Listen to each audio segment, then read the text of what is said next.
All right. Let's see. Are we live? I think we are live. Can everybody see me? Can everybody hear me? I hope we can. I I'm sure it's fine. I hope it's good. I'm a little rusty here, but anyway.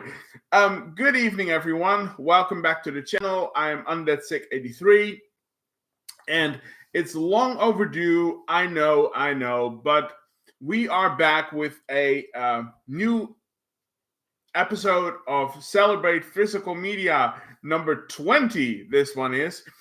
Um, and I'm very excited to be back. I'm very excited to get back into making content and videos for you guys. Let me give you a little bit of a recap before we start doing the actual thing that we came here for. I know it's been a long time. It's been a very long time since I've done any content on YouTube, but a lot of stuff has happened in my life. Life intervenes sometimes. Um, I had a lot of stuff going on. It was very busy at my workplace. I have very different shifts right now. So that's the thing, which doesn't really allow me to figure out a schedule to do any, videos in general, which kind of sucks, but it is what it is.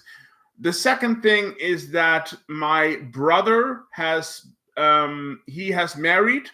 My brother is married, so I had to go to the wedding party, of course, which took like basically a whole weekend. But it was fun. It was really fun. So that was there. And then, of course, one of the other big things is that I have been sick. Actually, I've been quite sick. Actually, don't worry, it's nothing terminal or whatever. But I've had an asthma attack. Um, as you all know, I am asthmatic, or at least as most of you know, I am asthmatic. And for the longest time, it didn't really bother me. And all of a sudden this year, like a couple of weeks ago, I actually got a actual asthmatic attack, which was really, really bad. I mean, you wouldn't believe it. Like, it makes you realize how good it is to be able to breathe. Let me tell you, it was like, it was not good. It wasn't pleasant. Let me tell you. But yeah, so I've been sick as well. So that's another thing there. And yeah, like I said, life just gets in the way sometimes, and it is what it is. It is what it is. It's I can't help it, sadly. So I hope you will all forgive me for being away for so long. And so yeah, that was it basically. Let's dive into the thing that we actually came here for: physical media, or celebrate physical media, that is. Um, let's see. Before I start, do we have any chats here already? People in the chat. TV Nash is here. My buddy TV Nash. He says, "Hey, Thijs buddy, congrats to your brother and his wife." Well, thank you, Stephen. Thank you very much. Yeah, they are very happy, and it's funny actually. Out of the three of us, I have two brothers, so there's three of us, and he's the youngest one. I'm the oldest one. Not the wisest though. Don't tell anyone. Shh, don't tell anyone. But yeah, I mean, he's the youngest one out of the three of us, and I'm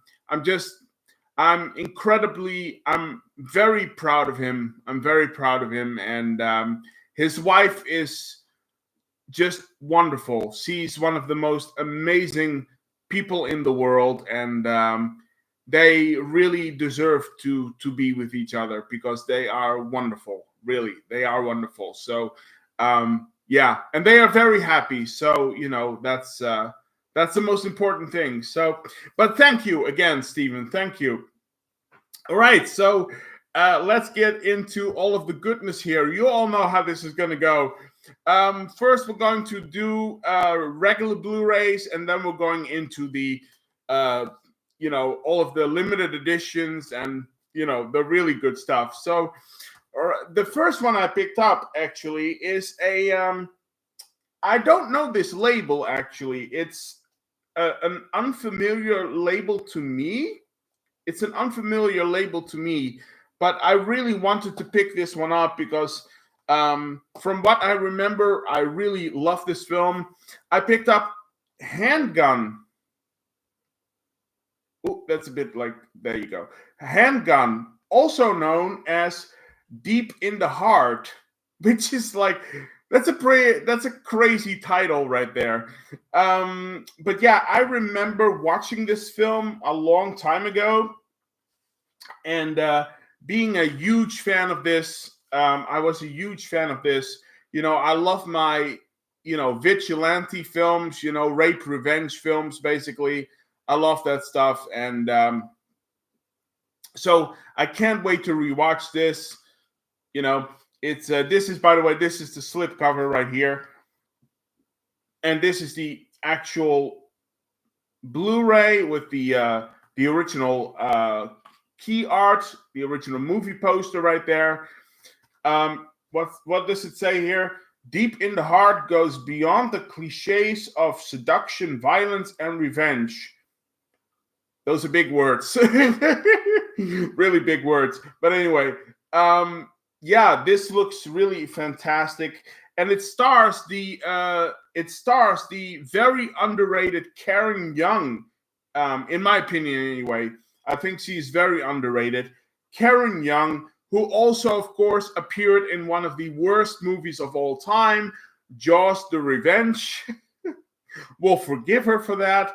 But yeah, so this is a fantastic release. This looks great. It's the back right here.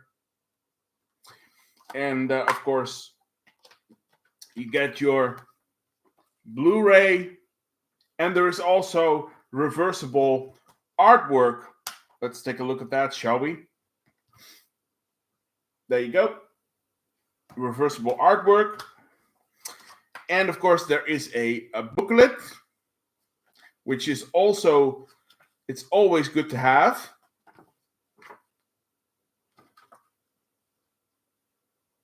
Ooh, there you go. Rape Revenge Goes West. Can I show anything here? I probably can, hopefully. Yep. With text and stuff. It looks very interesting. I really have to dive into this. Of course, also cast and crew and a young Karen Young right there. Excuse the pun. But oh, and by the way, this is another like key art thing, Deep in the Heart right there. So yeah, I really look forward to rewatching this. Do we have any special features here? Let me see. Audio commentary with Erica Schultz and Chris O'Neill. I have no idea who that is. Sounds interesting though. 4K restoration, of course. Archival interview with the writer, producer, and director, Tony Garnett. Okay, that's cool. Theatrical trailer. This movie is from 1983, the year of my birth, and it's 99 minutes long, I believe. Yeah, it's 99 minutes long, 100 minutes. That's pretty good for that's pretty good for a movie. That's a good release. So yeah, Handgun or Deep in the Heart. I mean, back then, movies like this used to have like 10 titles or something. So it's, it is what it is. But yeah, really excited to rewatch this. So that's the first one. All right, let's continue here. I picked up 4 from Radiance Films. I love Radiance Films. Radiance Films, they're doing such good work right now. They're doing fantastic work. In my opinion, Radiance is what Arrow used to be like 10 years ago. You know, as you might notice that Arrow is going more and more mainstream with their releases, you know, which, by the way, I have a couple of Arrow releases here, but no, Arrow doesn't do a lot of deep cuts anymore, and they tend to go mainstream more and more and more, which kind of like, I mean, that upsets me a bit. It makes me sad, because that's not what I fell in love with Arrow for. They're still doing some great releases. I mean, I have some really cool things on pre-order, but I'm starting to notice that they are going more and more mainstream, which is too bad, but it is what it is. So let me start with these. Oh boy, wait a minute. Oh, it's good. Okay. So 4 from Radiance Films. Let's see if I missed any chats, by the way. TV Nash is saying, I believe that's a Vinegar Syndrome release, or one of their partner labels released it. Oh, that's okay. Yeah, that's okay. That might be possible. Yeah, that could be. That could very well be. I didn't know that. Okay, that makes a lot of sense, actually. That makes a lot of sense. Wow. I didn't know that. So thank you. Thank you for that information. That's good to know. But anyway, again, 4 from Radiance Films. Which one do I start with? Doesn't really matter. I picked up this one. 18. Oh, it's a bit shiny right there. 18 Years in Prison, which is a Japanese crime thriller, of course, directed by Tai Kato. If I pronounce it right, I probably butchered that name, but I'm not very good at Japanese or Asian. So again, 18 Years in Prison, directed by Tai Kato. I hope I pronounced that right. This looks like a really great film. I mean, the artwork alone, that looks really cool. This is the back of the release, of course. And apparently, from what I gather, this is taking place in post-war Japan, and it's about a guy who is wrongfully imprisoned. And once he gets out of prison, he goes after the Yakuza gang that put him behind bars, something like that. At least that's what I get from it anyway. So it sounds very intriguing. Sounds very, very intriguing. So this movie is from 1967. Wow, that's a long time ago. It's 91 minutes long. I don't know any of the cast or the crew on this, so I'm not trying to make sense of that. Anyway, let's open this up. And of course, you have the inside of the disc. Let's see. There is reversible artwork. So, and of course, you get your Blu-ray right there. And we have a booklet again. That's a nice image right there. That is a very nice image. Anyway. All right, so cast and crew, of course. Let's see. Can we show anything here? Hopefully we can. Yep, some nice images as well. Excuse me. Some interviews as well. I still have to get through this booklet, so I'm not sure what is in here exactly, all of the nuts and bolts, but it looks really good. So a booklet. And of course, let's take a look here at the, there are some special features. This is a 2K restoration. That's fine. That's fine. Good enough. Good enough. Appreciation by critic and programmer Tony Raines. I have no idea. Visual essay on Japanese prison films by author Tom Mess. That sounds very intriguing. Very intriguing. That looks really cool. Booklet, theatrical trailer, all of that stuff. So, yeah. Looks like a fantastic release and right up my alley. I love this sort of stuff. You know, most of you know this. As the people who follow me, they know this. This is what I live for. You know, Italian, European cinema, Asian films, French cinema. You know, that's what I live for. That's my bread and butter. And this is me, right? This is all me. So, yeah, looks really, really good. All right, the second one that I picked up from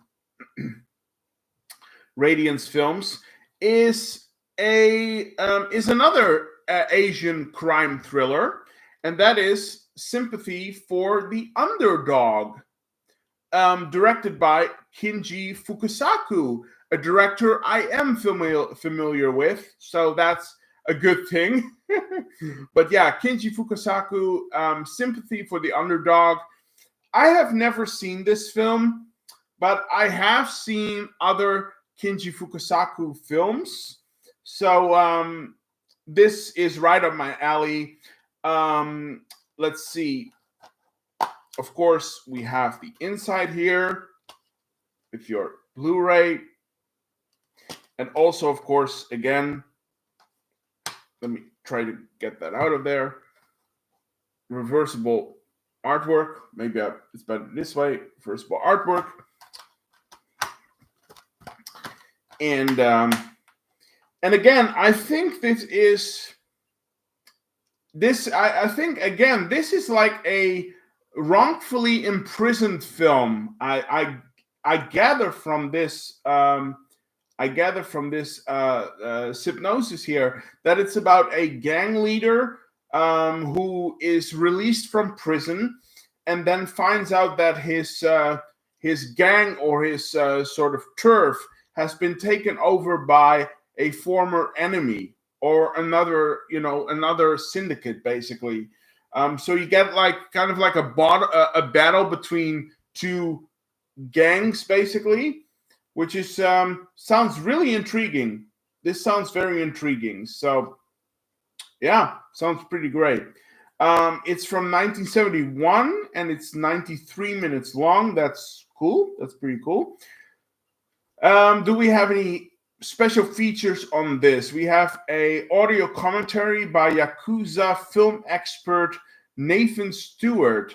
That sounds very interesting. That's interesting. Very interesting. Interview with Fukasaku biographer Olivier Haducci. I have no idea who that is, but it sounds intriguing. Visual essay on Okinawa on Screen by film historian Aaron Garrow. I have no idea. Again, I don't know. And Okinawa. Who is Okinawa? Not sure. I'm not sure. But anyway. Theatrical trailer, the works, you know. This looks really, really great. This is the back, by the way. This looks really, really great. Looks very, very cool. And again, right up my alley. This is right up my alley. So we also have a booklet, of course, again, which looks really cool. Oop. Here we go. Let's see if I can show anything. I think I can. Really cool. Again, I still have to go through all of this. I have a lot of reading up to do. I have a lot of catching up to do on my reading and stuff like that. But it's cool. So yeah, sympathy for the underdog. Another one that I'm really excited for. Let me just take a sip from my beer here. And let's see if I missed any chats here. TV Nash is saying, love Radiance films. I have a ton of their releases on my wish list. Yeah, me too. I sent some suggestions to them as well for possible future releases. So we'll see. But it's yeah, I mean, I have a lot on my wish list as well. And funny thing is that apparently Radiance Films was orchestrated and basically organized by one of the people from Arrow Video. Apparently, one of the principal Arrow Video organizers, or that thought up of Arrow Video, left the company and then started Radiance Films, which is very interesting. That's very interesting. So yeah, really cool stuff. TV Nash also says, I have similar thoughts on Arrow Video too. Yeah, I mean, it's really too bad because they are still doing some pretty great releases. I have some really cool things on pre-order actually from Arrow Video. So they are still releasing pretty cool things, but they are not as much of a deep cut and really into like the art house stuff as much as they used to. When they would release the stuff from Argento or Mario Bava, or even stuff like this, Asian cinema and stuff like that. They don't seem to do that a lot anymore, or at least not as much as they used to, and that's kind of a bummer. But it is what it is. What can you do? And TV Nash also says here, Kinji Fukasaku is an unsung master of Japanese crime films. Absolutely. I agree 100%. Although goes a little overboard on the blood packs, though, sometimes. Yeah, I mean, that's true. That's definitely true. He's a bit more explicit in that way. I agree on that, but I agree. He did some really great films. Absolutely. Yeah. So let's continue. My second two that I picked up from Radiance Films are actually French films. Like I said, Asian cinema, Italian films, and French movies. That's my bread and butter. So yeah, I can't wait to watch this. The first one I picked up is Tchao Pantin. I hope I pronounced that right. Tchao Pantin. I hope I pronounced it right. I probably butchered it. Which is a film directed by Claude Berry. I hope I pronounced that right. I probably butchered that, but anyway. Claude Berry. Yeah. Sounds really cool. It's a French crime film, a police detective crime film, which sounds really cool. The movie is from 1983, and it's 94 minutes long. There aren't any famous actors on here that I recognize, but it's yeah, that's okay. It sounds very intriguing, though, from the Psygnosis here on the back. But yeah, it looks really cool. So again, this is the inside right here, with, of course, let me just try to get this out of here, with, of course, reversible artwork as well. And yeah, let's see, what kind of special features do we have here? A 4K restoration, awesome, that's great. Once Upon a Time, to Chao Pantin, a documentary on the film featuring interviews with writer director Claude Berry, novelist Alain Page. I hope I pronounced that right. Richard Anconina. I'm probably butchering all of this. Agnes Soral, and many others. I'm not even going to go into that. But there is a documentary on the making of this film, which is really, really cool. And it's 52 minutes long. Wow, that's great. That's fantastic. Introduction by scholar and French cinema expert Dr. Michael Abekassi.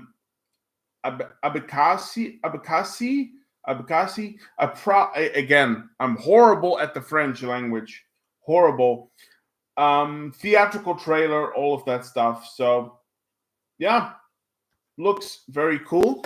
And of course, we have, again, a booklet. Looks really intriguing.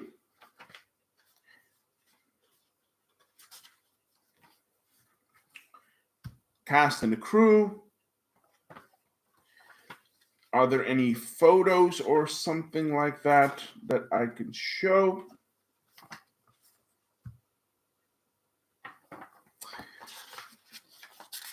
Just, there is so much information in these booklets that I mean, I probably have to take like a week off from work to get through all of this. But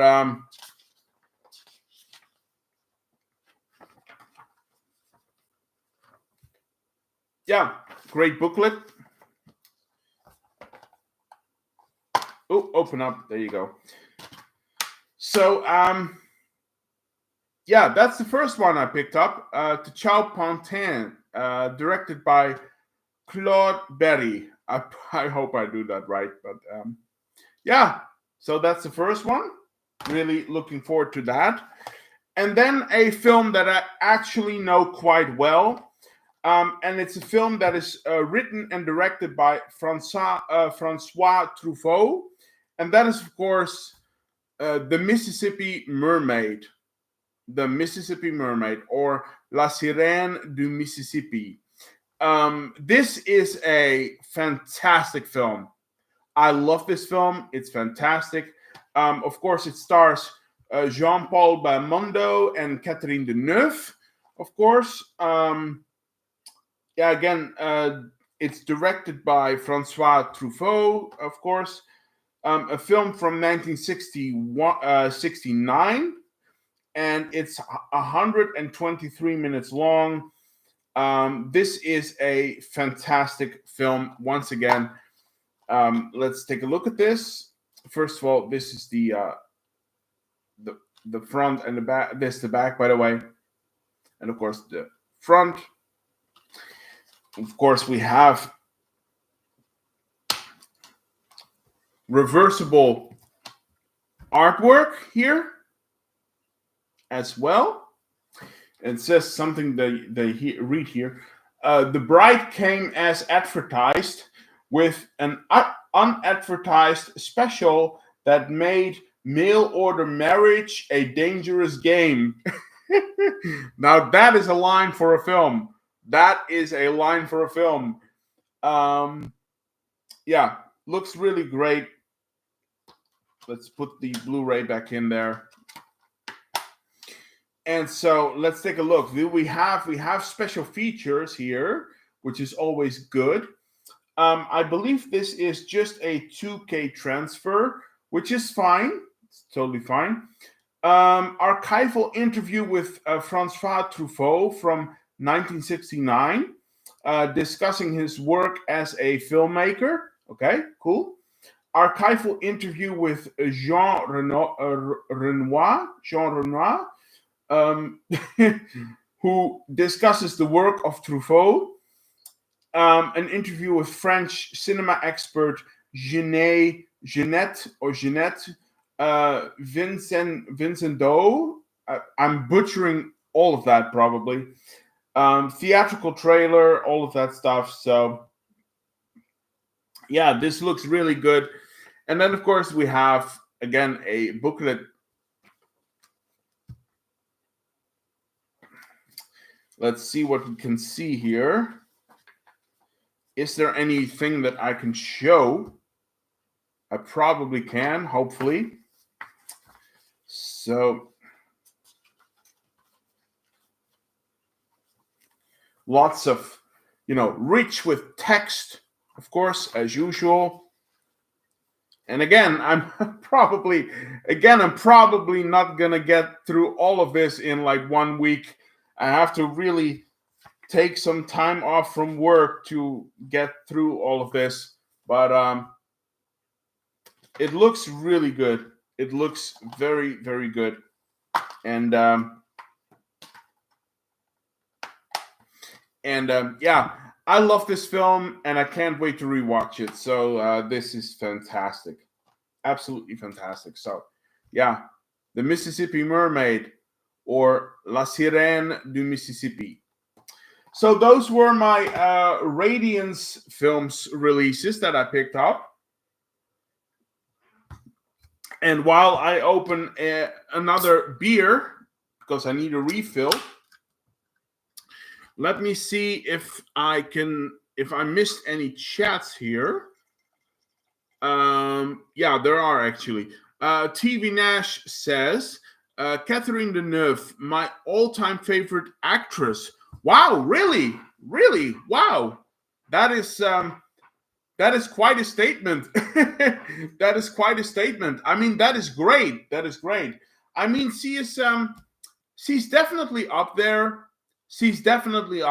I mean, I love Catherine Deneuve. I really do. I love her. I really should pick up some more movies that she's in, actually. But I love her work, and she's definitely up there. Yeah, she's definitely a really great actress, for sure.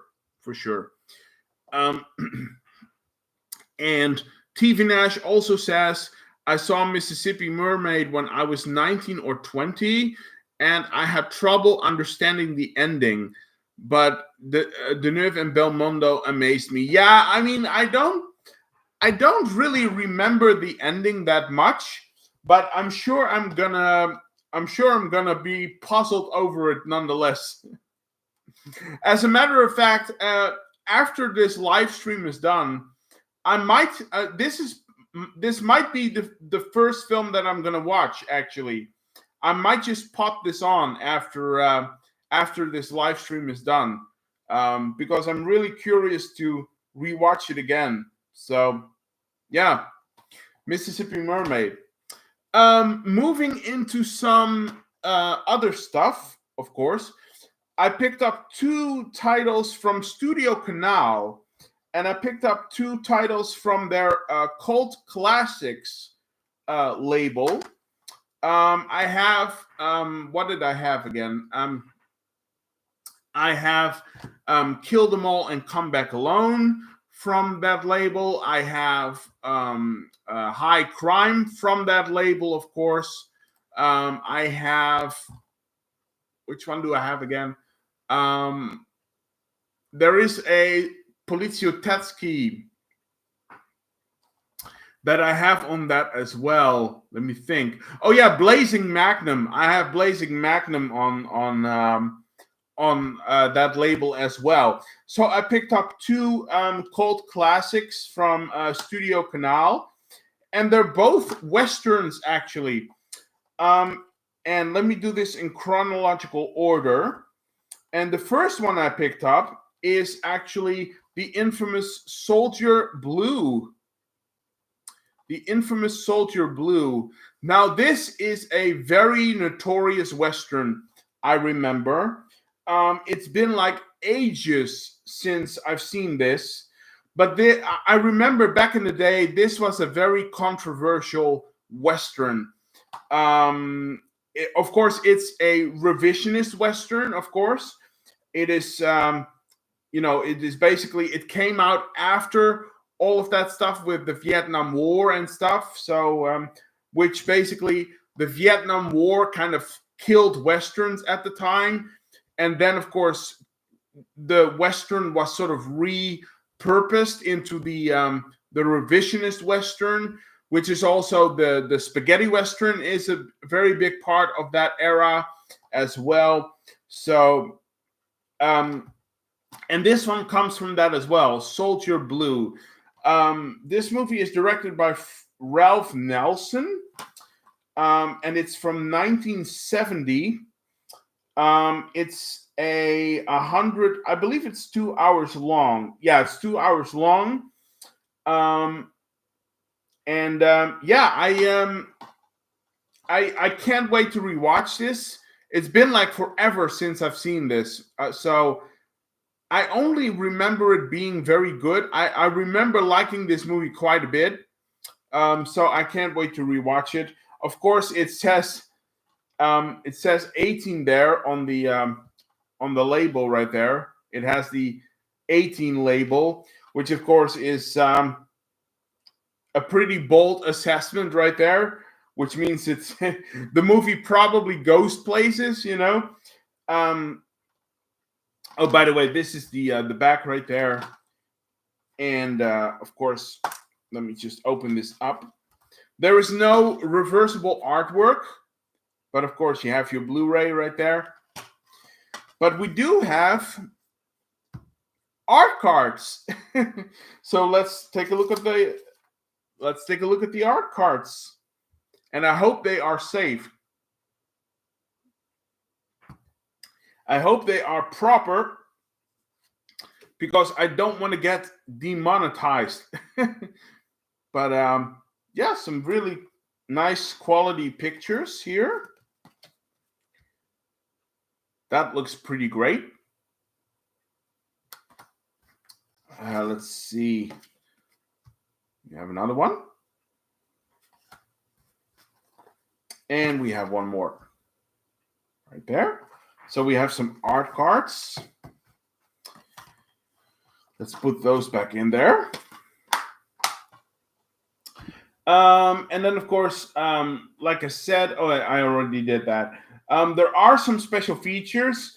There is an interview with the main actress, Candice Bergen, who plays the main female protagonist. This movie also stars Donald Pleasence, the legendary Donald Pleasence. Very cool. One of my favorite actors of all time. Dana Elcar, who of course later on went to appear in MacGyver next to Richard Dean Anderson. Let's see if I could. No, that's it basically. It's directed by Ralph Nelson, like I said. There is also an audio commentary by film critics Steve Mitchell and Howard S. Berger. I have no idea who those are, but I'm always interested in audio commentaries. So yeah, this looks pretty intriguing, and I can't wait to rewatch this. This looks like a pretty fun, a pretty big revisionist Western, basically. So yeah, Soldier Blue. The second one I picked up from Cult Classics is actually a spaghetti Western. And it's a spaghetti Western which is directed by I forgot, is he a American director or a British director? I'm not sure. I forgot, kind of. That's kind of dumb of me, but okay. But anyway, I picked up the legendary Red Sun. Red Sun. With, of course, I mean, look at this cast, man. Look at this cast. You have Charles Bronson, you have Ursula Andress, you have Toshio Mifune, and you have Alain Delon. Oh, by the way, rest in peace, Alain Delon. I mean, we shouldn't forget about that. Alain Delon has passed away. Very, very sad. Very sad. Amazing actor. Amazing actor. Absolutely amazing actor. And he will be missed. So rest in peace, Alain Delon. But Alain Delon is on this as well. And it's directed by Terrence Young. Now, I forgot. Is he an American director or a British director? I forgot. But it's directed by Terrence Young. This film is from 1971. And this is 2 hours long, of course. Let me see. Are there any special features here? Setting Sun. Stephen Okazi on Toshiro Mifune. That sounds very cool. That sounds very intriguing. On the set of Red Sun, extract from let me do that again. On the set of Red Sun, extract from Pour le Cinéma. I'm not sure what that is, but that might be a documentary or something like that. And of course, we have the original trailer as well. Who did the music on this? The music is done by Maurice Jarre. I'm unfamiliar with that. Okay. I thought it might be Ennio Morricone, but no. So, again, we have no reversible artwork, but we do have art cards again. So that's cool. Let's take a look at the art cards.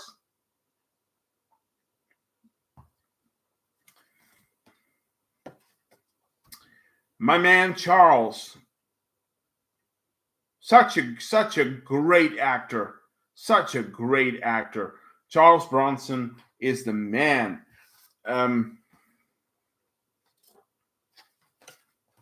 Really nice pictures, though. Very nice pictures. That's, of course, Toshio and Ursula right there. And another one with Charles. So some very nice art cards.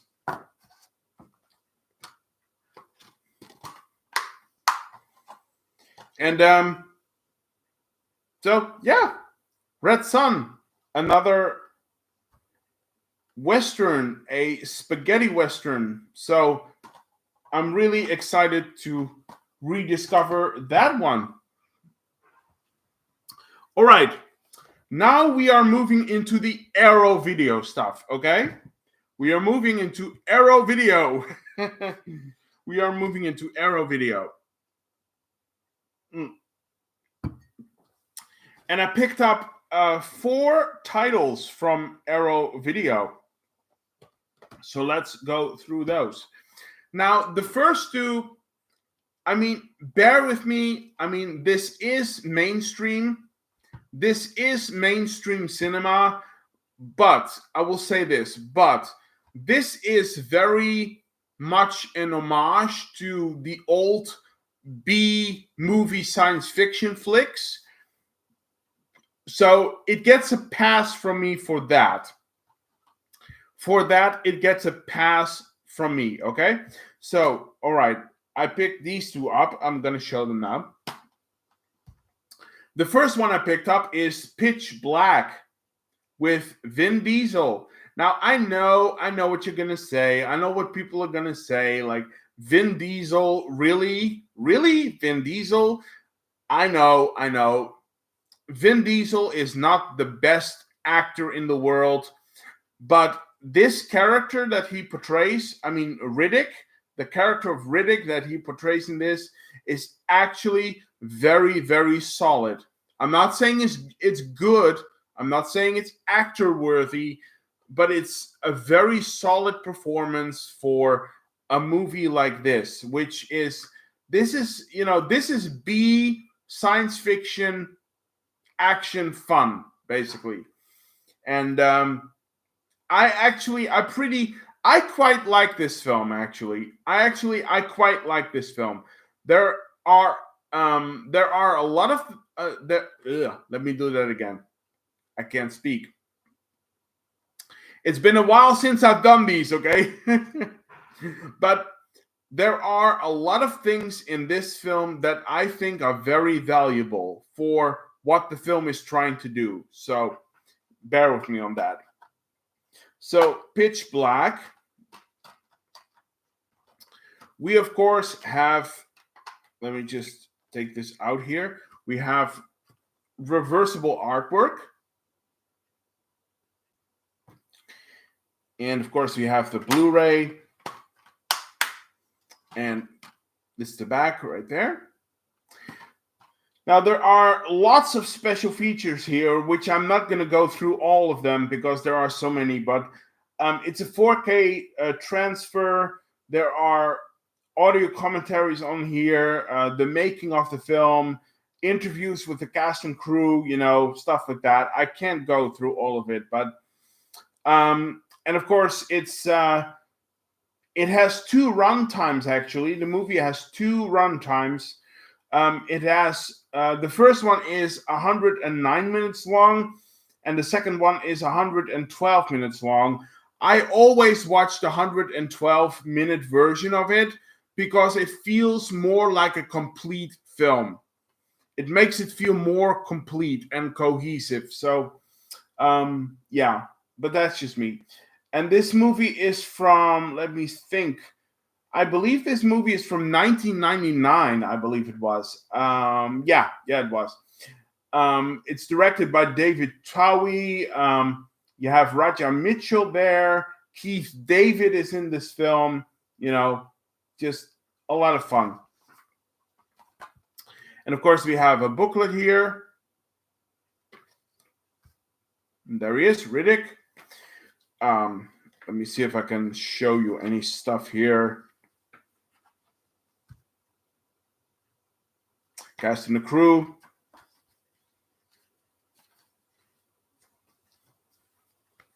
This is during the production, I believe, of the film.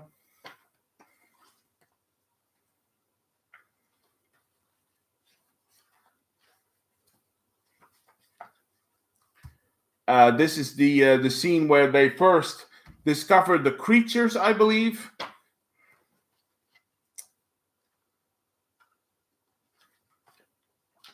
And yeah, just a really nice booklet as well. Yeah, I don't know. This movie is kind of a guilty pleasure for me. This movie is just a guilty pleasure, and I just have a lot of fun watching this. If on a rainy Sunday afternoon when you have nothing to do, you can just pop this on and just have a good time. It's just a good old-fashioned B science fiction action romp. That's basically what it is. But I quite like it a lot. So Pitch Black. Now, I also picked up the second one, of course, in the saga, which is, of course, the Chronicles of Riddick, which is the sequel, the Chronicles of Riddick.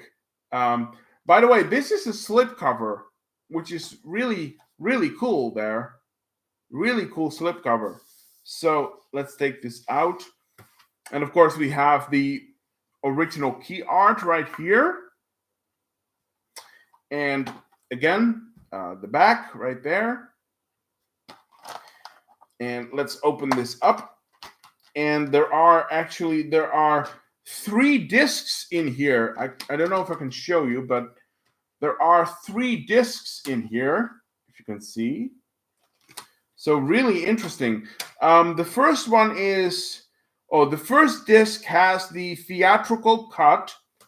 The second disc has the director's cut, which I always watch because, again, it feels more like the complete version of the film. And then disc 3 is the limited edition exclusive. What the hell does that mean? I have no idea what it means. Is there like a third version of this film? Oh, here it says, hold on. It's the... Oh, this is interesting. This is very interesting. It's the Blu-ray presentation of the theatrical cut in the alternate 1.78 aspect ratio. Wow. That is very interesting. I didn't know that existed. I didn't know that they put that on here.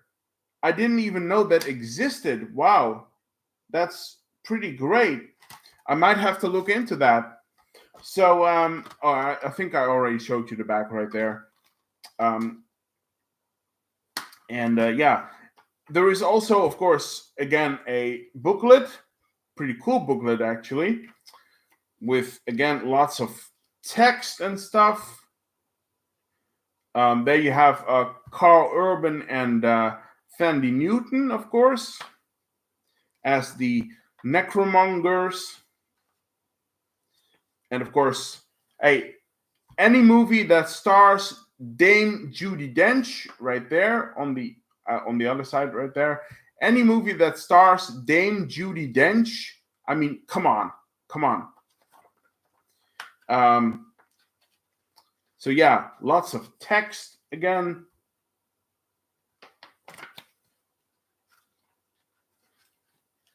Let me just see.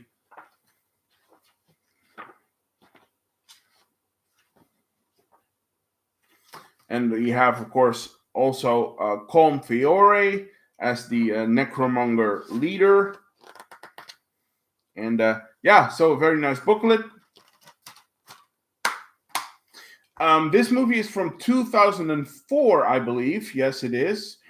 And you have all of the runtimes, of course, 120 minutes and 134 minutes. There are so many special features on here. I'm not going to read all of that. So, yeah, pretty great. So, The Chronicles of Riddick, the second one in the saga of Riddick.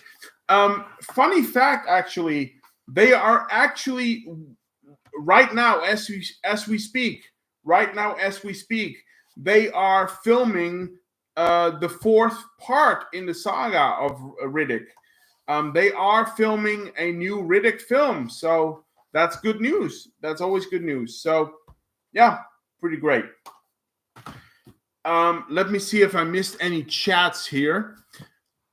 TV Nash says, Red Sun was my introduction to Charles Bronson, Alain Delon, of course, before I truly discovered him. Toshiro Mifune and Ursula Andress. Yeah, I mean, it's such a killer cast, man. Like, it's such a killer cast right there. How did Terrence Young get all of these people together? It's beyond me, really. It's beyond me. But it's he made it work, and it's pretty great. So yeah. And TV Nash says Vin Diesel is a good action star, very likable. Yeah, he is. And again, I know that it's not like, Oscar-worthy material.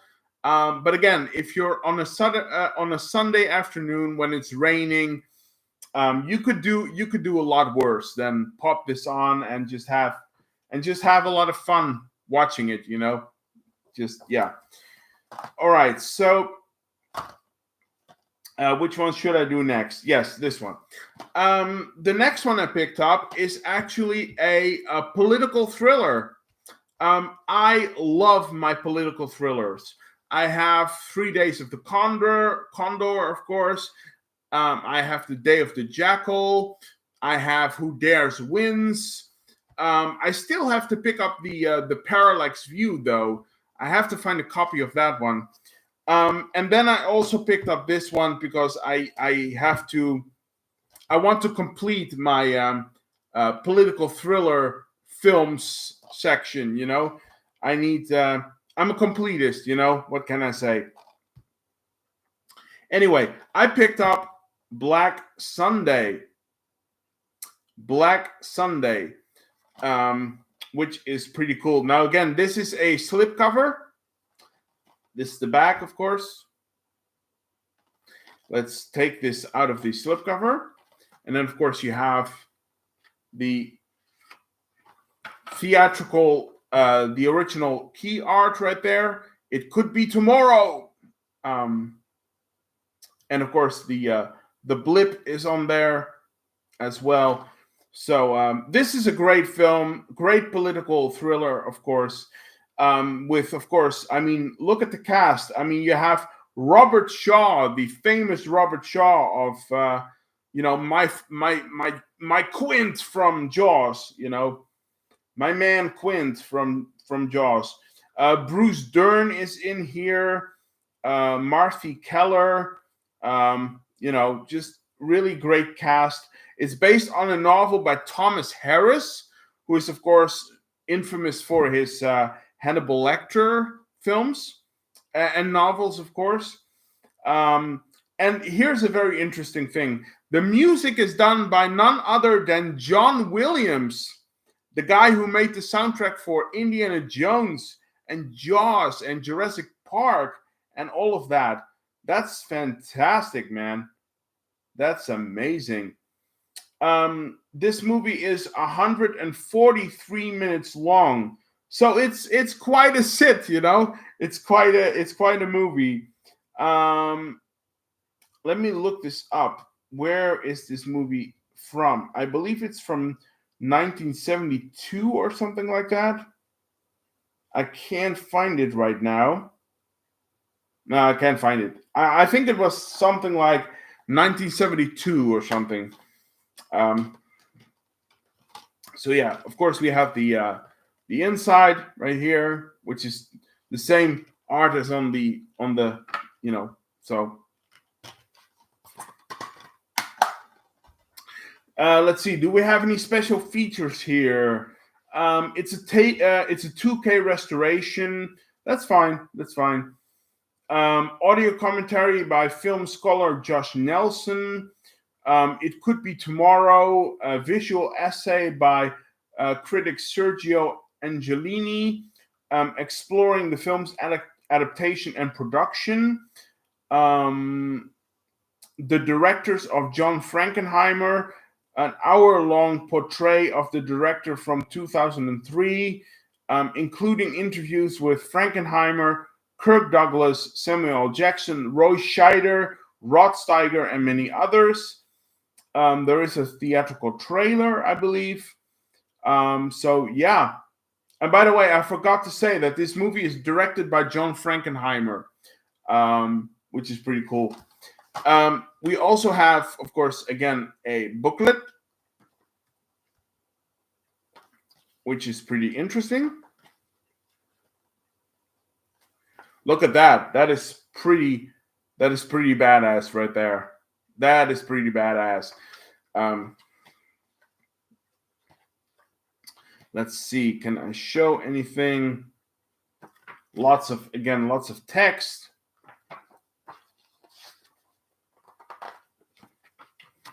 Oh, and yeah.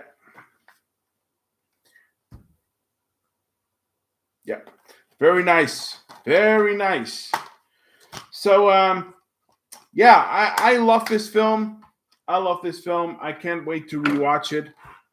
Because again, I love my political thrillers, and I can't wait to rewatch this. So, yeah, really cool. Black Sunday. I mean, like this is what I'm talking about. Like Arrow Video. Why aren't you doing more stuff like this? Why aren't you doing more stuff like this? Come on. Anyway, so that's there. And then I have one left from Arrow Video.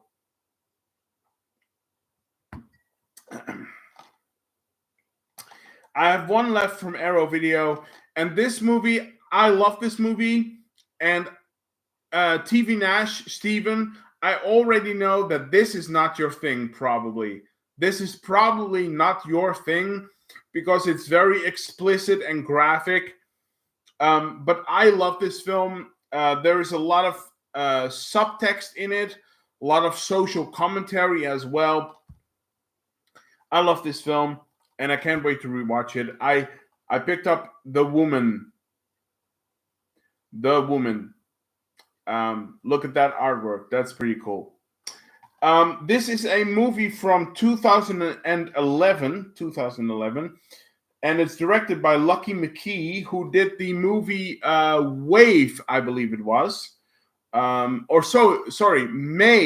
It was May, who did the movie May. And then he directed this, I believe. It stars Pollyanna McIntosh, who is, of course, famous from The Walking Dead. Sean Bridgers, Lauren Ashley Carter. So great cast there. And yeah, pretty great. This is the inside, of course, with reversible artwork. It has a 4K restoration, audio commentary with the director, audio commentary with the cast and the crew. That on the wall, behind the scenes, there is a behind the scenes documentary, theatrical trailer, all of that stuff, making of featurette. Yeah, really cool. Really cool. This is the back, of course, right there. I mean, this is just a very interesting and well-made, inventive, original indie horror film. And I love it for that, and it deserves much more praise than it's actually getting. So I love this film, and yeah, I can't wait to rewatch this. The Woman from Arrow Video. Really cool. So those were my Arrow Video releases. Now we go into 88 films. And I have 3 titles from 88 films. 3 titles from 88 films. Let me see if I missed any chats here. TV Nash is saying, Robert Shaw and Bruce Dern, 2 of cinema's great baddies in the same film. That's cool. Yeah, it is. Yeah, it is. Yeah, I mean, I always forget about this, but Robert Shaw was in The Taking of Pelham 1, 2, 3, I believe, where he plays a terrorist, I believe it did. And that's a great film as well. He did so many wonderful roles, really. So, yeah. So again, 3 from 88 films. So let's take a look at those.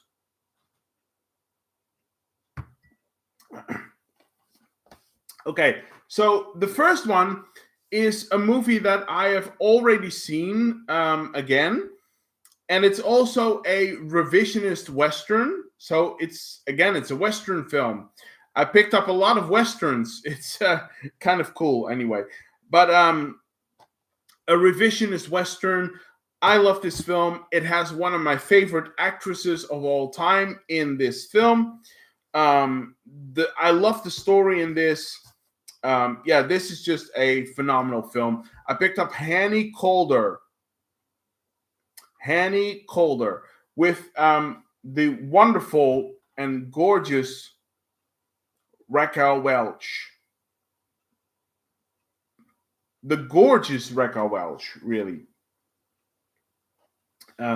So yeah, let's open this up. By the way, this is the slipcover, of course. So you pick it up. And again, Hannie Calder. And by the way, look at this cast, man. Again, the cast. Raquel Welch, of course, as the main protagonist. Robert Culp. Ernest Borgnine. Strother Martin. Jack Elam is in this. Christopher Lee in his one and only Western. That's fantastic. I mean, I love this Western. This is one of my favorite Westerns that is not a spaghetti Western. And it sounds very weird because this is a British Western, actually. It's a British Western. But one of the reasons why I love this movie so much is because even though it is a British production, it feels like a spaghetti western. So even though it's not a spaghetti western, it feels like one, and that's really cool to me. That's really cool to me. This, of course, is the back. And for those of you who don't, for those of you who haven't seen this film, who don't know anything about it, it's a rape revenge story in the Old West. It's a rape revenge film wrapped in a western. So yeah, it's pretty cool, and actually pretty amazing. So this film is great. This is the inside, of course, with the reversible artwork. But again, it's just the same as this one. So let's see. We do have special features here. It's a 2K restoration, which is fine, completely fine. Girl Power Goes West. Adam Scoville on Henny Calder. Now, I've already seen this sort of documentary essay, and it's really, really cool. It's very interesting. The account of the accountant, interview with Maurice Landsberger. I don't know. I still have to watch that one. Theatrical trailer, all of that stuff. So, yeah, pretty great. And then there is a booklet. So, of course, and there she is, Henny Calder. Absolutely love this. Fantastic.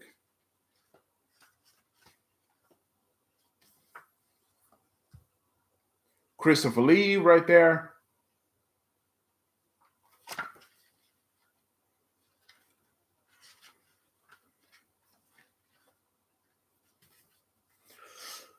Ooh la la, Raquel.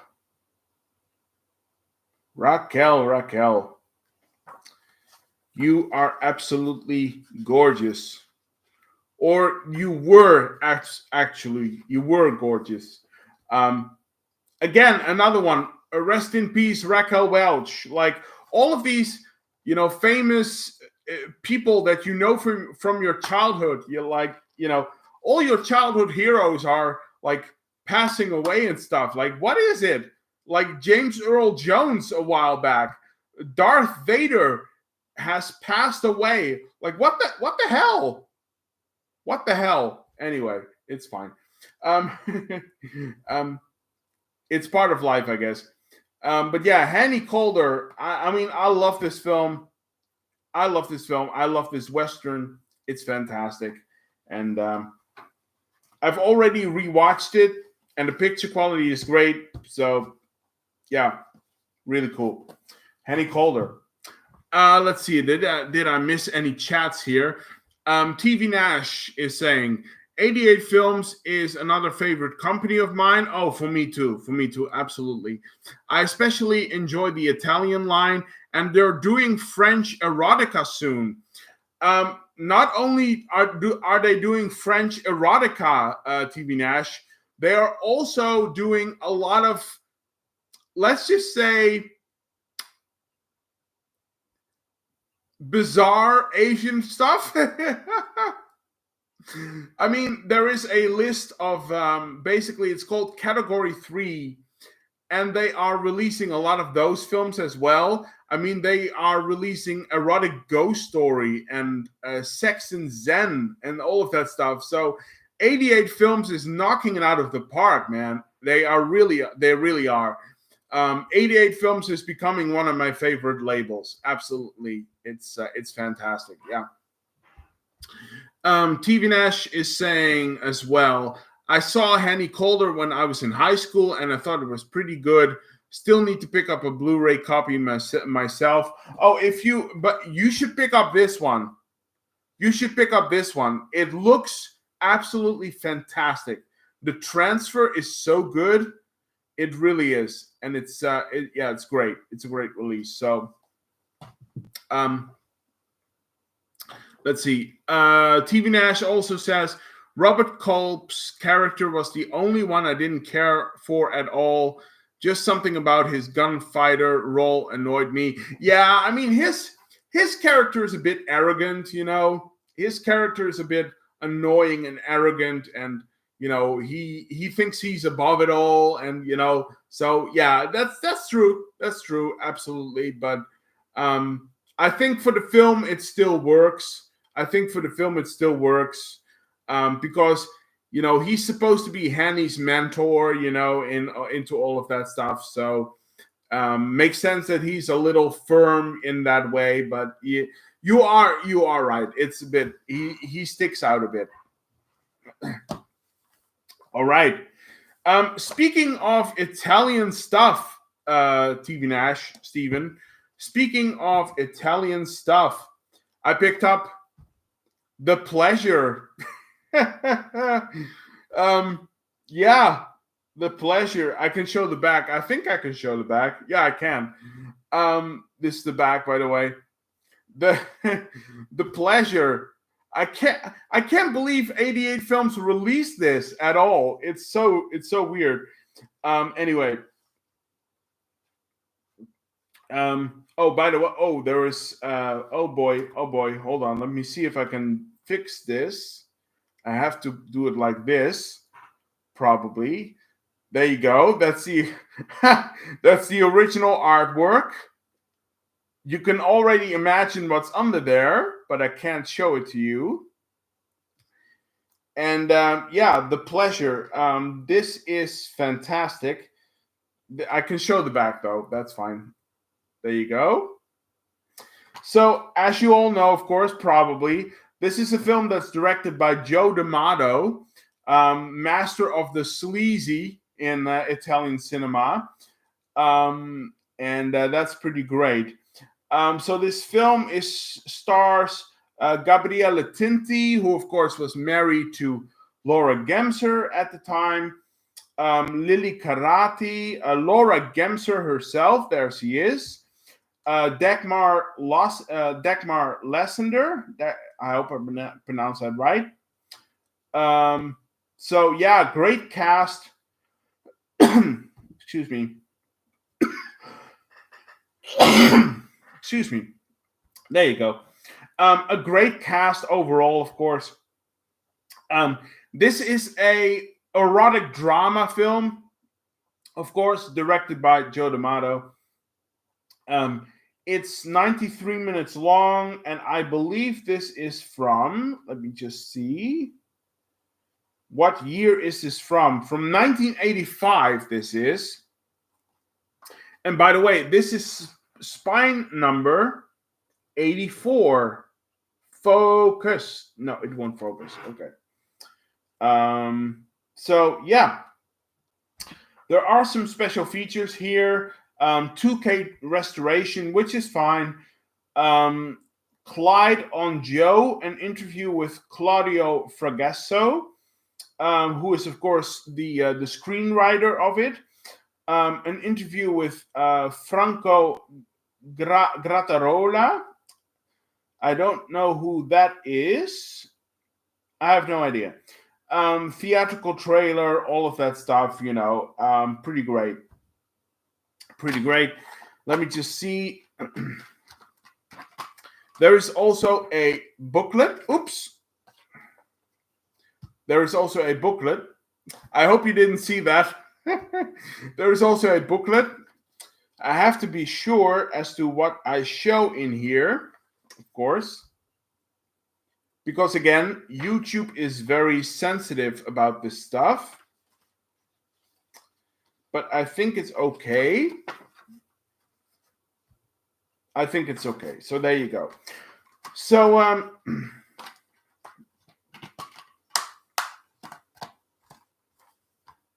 let me just put this in here again. So yeah, The Pleasure. This looks like this looks like so much fun. It really does. It's a kind of like, you know, erotic drama film from Joe D'Amato. I mean, what else do you need? It's pretty entertaining, actually. I think I mean, you know, as someone who loves Italian cinema, I already know I'm probably going to enjoy this a lot. So, that's great. Now, here is a film that I actually have never seen before, but as I'm a fan of, Asian cinema, I thought, why not? I'm just going to pick this up, which is The Holy Virgin versus the Evil Dead. What kind of title is that, really? The Holy Virgin versus the Evil Dead. Holy crap. I mean, what a title. That is like, wow. Now, can I show the back here? I think I can. Yeah, I think I can. I can show the back right there. So there you go. Now, this movie is, of course, I mean, I don't know if I can show it. I mean, look at that. Category 3. Very, very important. Very important. Category 3. So, yeah. This movie is pretty bonkers, I think. It looks so bonkers, which is really, pretty fun. But yeah, look at that artwork. That is pretty that is pretty insane. Like what is even about what's this movie even about? All I know it stars Donnie Yen. It stars Donnie Yen. What the hell? So yeah, it's pretty cool actually. Directed by Wong Chun-young. It's 93 minutes long, and this movie is from 2003, I believe. So yeah, pretty insane actually. Of course, then you have the disc right here. And let's see, can I show any of this? There is a poster, by the way. There is a poster. Let me see if I can. I have to check if I can show it. Yeah, I can show it. This is fine. There is a very cool poster. And we, of course, have the other poster here. The one from 88 Films. So pretty cool poster right there. And then we have a booklet again. Let me see if I can. I have to check if I can show you things in here. Because there's probably a lot of things that I can't show you. Yep, I can't show you a lot. But there is a booklet. So, yeah. This movie looks pretty bonkers. I can't wait to check this out. It looks right up my alley. It's so bonkers. Look at that. I mean, I can't believe this. This is really very intriguing. So, yeah, I can't wait to give this a go. Anyway, and that was it. That was it for my regular Blu-rays. Now we are moving into all of the goodness, because now we are going to talk about limited editions. Very cool stuff. So let's see if I missed any chats here. The only Joe D'Amato film I've seen so far, says TV Nash, is 11 Days and 11 Nights. I have that one, actually. I own that film. And I found it surprisingly entertaining. Yeah, 11 Days and 11 Nights is, I would say it's a pretty good movie. It's a pretty good movie. It's an erotic drama film. And it's a bit sleazy at times, but you're right. I think you're right. It's very entertaining. It's very entertaining. Absolutely. So,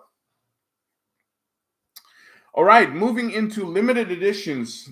Now we are moving into the good stuff. I mean, all of this stuff is good, but you know what I mean. All right. So I'm going to start with two releases that I know are not your thing, TV Nash, but I'm going to talk about them anyway. So, oh, by the way, I forgot one. TV Nash also says, I'm also thinking of picking up Joe D'Amato's Absurd. I think you are going to really like Absurd. Absurd. Yeah. I think you might actually enjoy that. Um if I can suggest something, you might want to pick up the sort of prequel to that as well, Anthropophagus, because they work very well as a sort of like combined semi-universe. I mean, they call Absurd a sequel to Anthropophagus, but it's not really. It's kind of like a standalone sequel, if that makes sense. It really has nothing to do with Anthropophagus, but if you're going to pick up Absurd, you might want to pick up Anthropophagus as well. I'm just saying. Anyway, I'm going to start with two releases that I picked up from a label that I really I recently discovered. This is a new label to me. I recently discovered this. It's a label from Italy, and it's called Midnight Classics. Now that's very intriguing, right?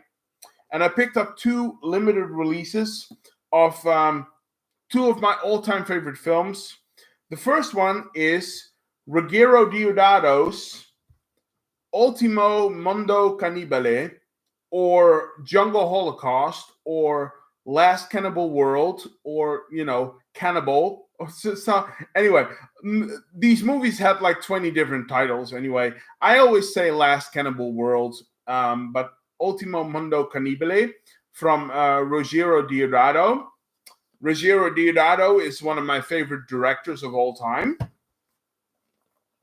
and who again sadly passed away right now at I think it was last year. Yeah, I think so. Anyway, but look, by the way, look, what a great release.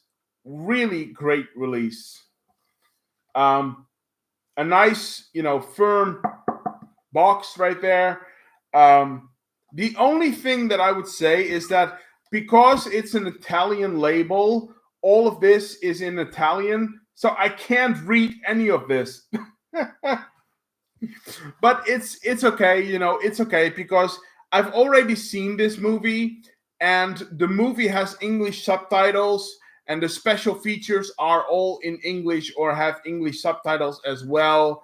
So it's okay,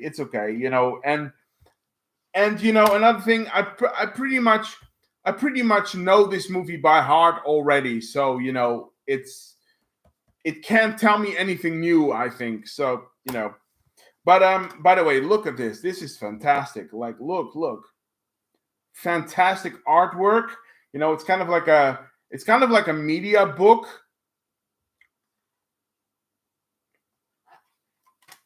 And inside we have there are three discs there.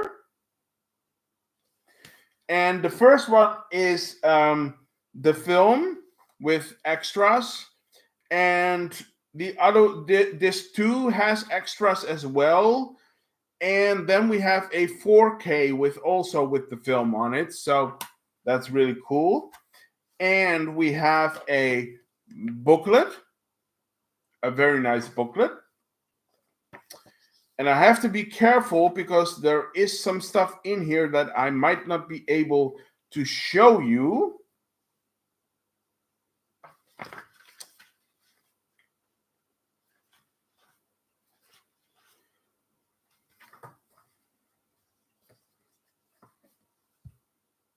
There you go. Do we have some images that I can show you? Yep, there we have some images. Very nice. At least I can look at the pictures, At least I can look at the pictures. But it's and then we have I can show this. And then we have a an art card which has the original key art on it from the film. So yeah, Jungle Holocaust, Last Cannibal World, however you want to call it. I love this film. I really, really love this film. I adore it. I think it's, films like this are just not made anymore today. Films like this are not made anymore today, and when they release it in like an edition like this, I have to have it. I have to have it, and I love this film. So that's there.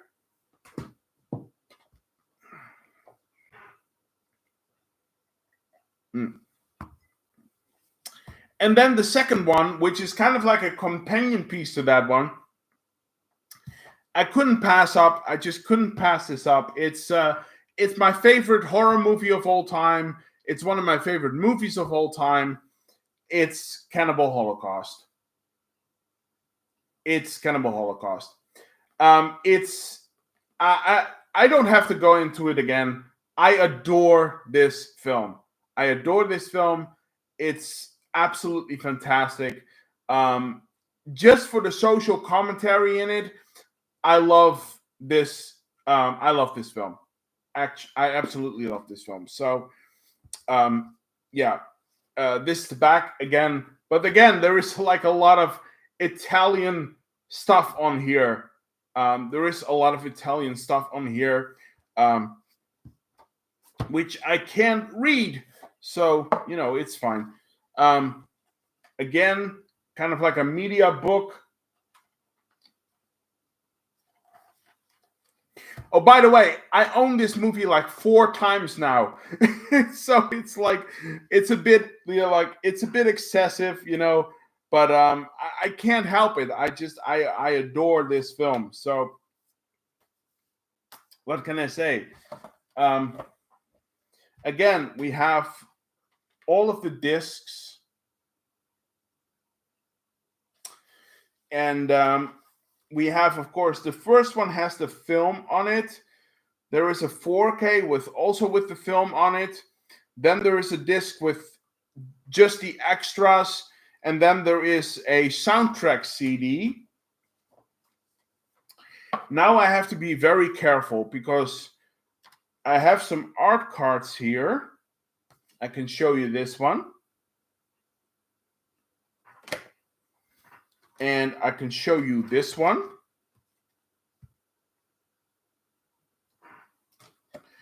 Now, can I show you this one? No, I don't think I can. I'm sorry, I can't show you this one. It's I'm gonna get demonetized. There is a booklet, by the way. I can't show you the front. Let me see if I can show you anything here. I can show you, I can show you some stuff right here.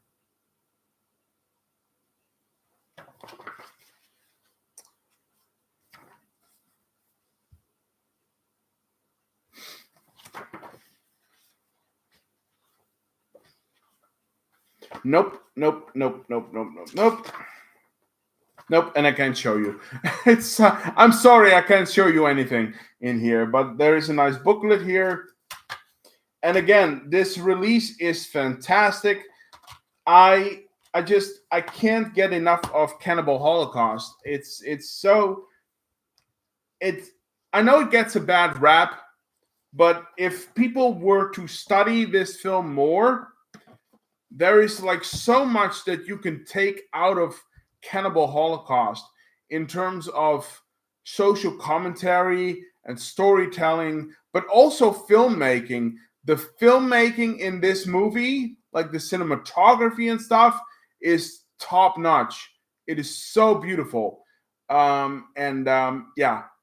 I have to have this. So I'm probably done buying Cannibal Holocaust now because I have like 4 editions of it. But yeah, I had to have this. So Cannibal Holocaust. Let me see. Did I miss any chats here? TV Nash is saying, I'm actually semi-curious about Jungle Holocaust because I heard it's more of a adventure film and the cannibal tribe are more villains than actual cannibals. Okay, I'm gonna say this. All right, I'm gonna say this. You're absolutely right. You're absolutely right.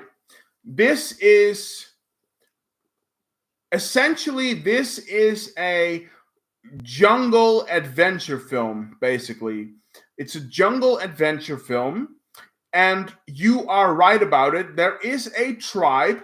There is a sort of Indian tribe, or I don't even want to put like a label on it, but there is a tribe, and if it helps you make up your mind about this, there is only one cannibal scene in the entire film. There is only one actual cannibal scene in this entire film. So it might go over a little bit better for you, Stephen, because of that. However, I do want to say that this film, there is animal cruelty in it. I have to say it. There is killing of actual live animals in this film. There is animal cruelty. I have to say that. Otherwise, it wouldn't be fair. But in terms of, so you be the judge of that if you actually want to go into that, because that's different for everyone else. But in terms of cannibalism, there is only like one cannibal scene in the entire film. So take what you want from that. But if you ever want to pick it up, I recommend buying this release because it's fantastic and the picture quality is really good. So you decide what you want to do. I'm just saying. So yeah. All right, moving into Arrow Video. We are moving into Arrow Video.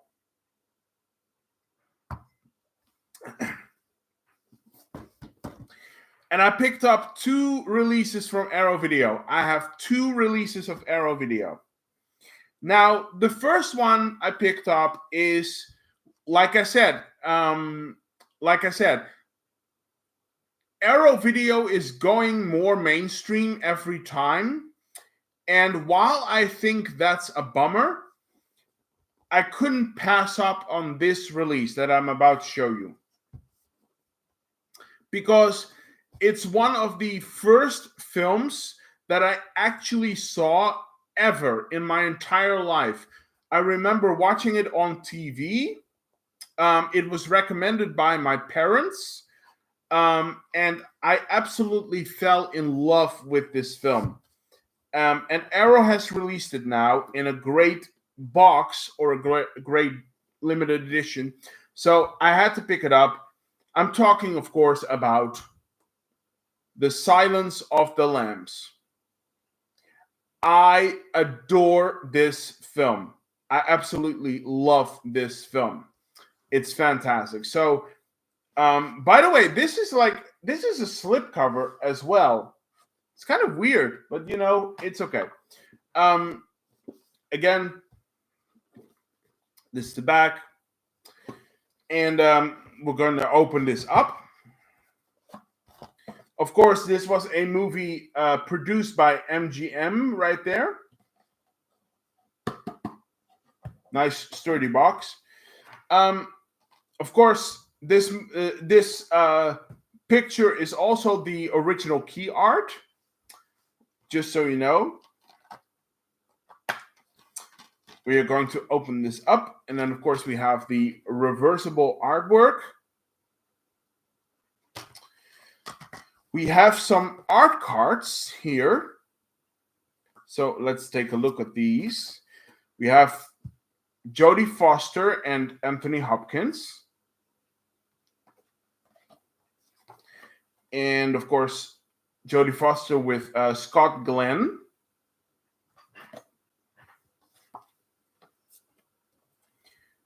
Jodie Foster again. Jodie Foster is killing it in this film. Jodie Foster is so fantastic in this film. It's unbelievable, unbelievable. Um, more Jodie Foster. Then we have Scott Glenn, and we have, of course, the legendary Anthony Hopkins as Hannibal the Cannibal. It's funny, there is no art card on Ted Levine as Buffalo Bill. That's kind of interesting. Anyway, there is a poster. Let me just see what we have here. Okay, so we have this is the Arrow Video 1. And of course, we have the original movie poster.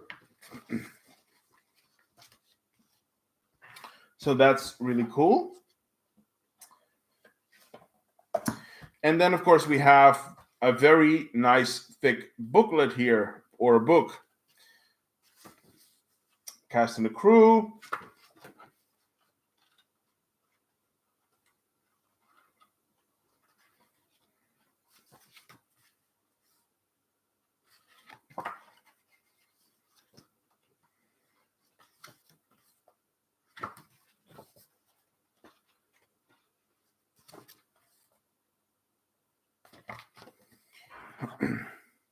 So a nice booklet or book.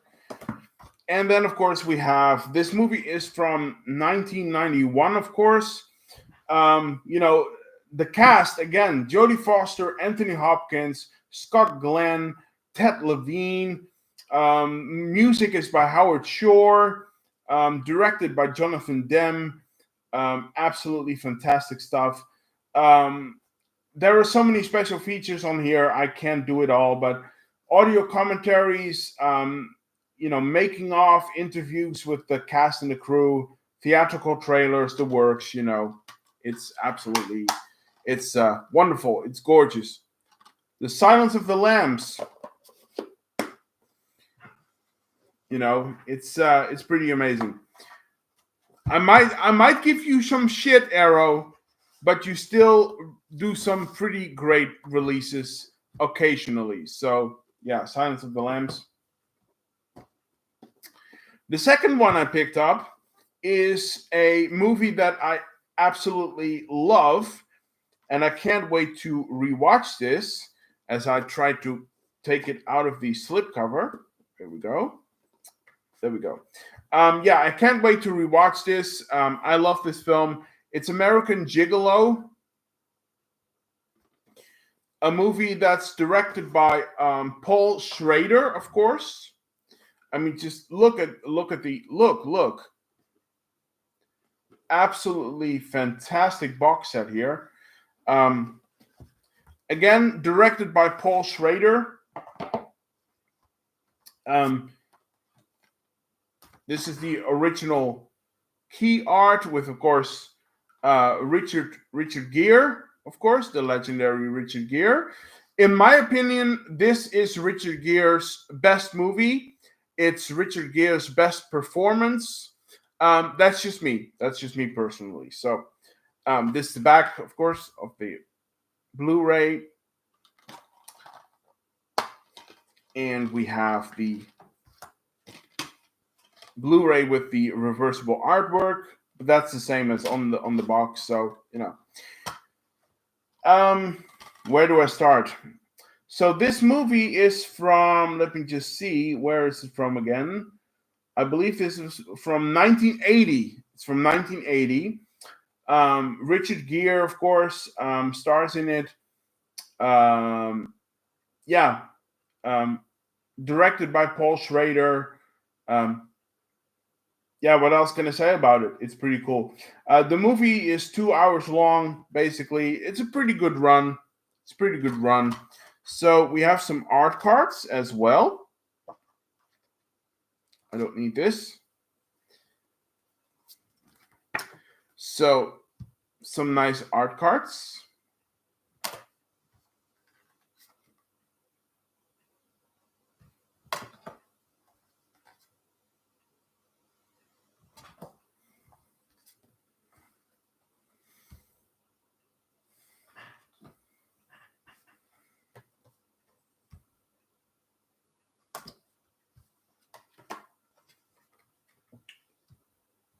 So yeah, there we have that. So then we have a poster as well. And oh, that's the original key art, of course. Yep. And of course, this is the Arrow one. So a poster. Oh, get in there. And again, a nice thick booklet or a book. I probably can show you more in this one.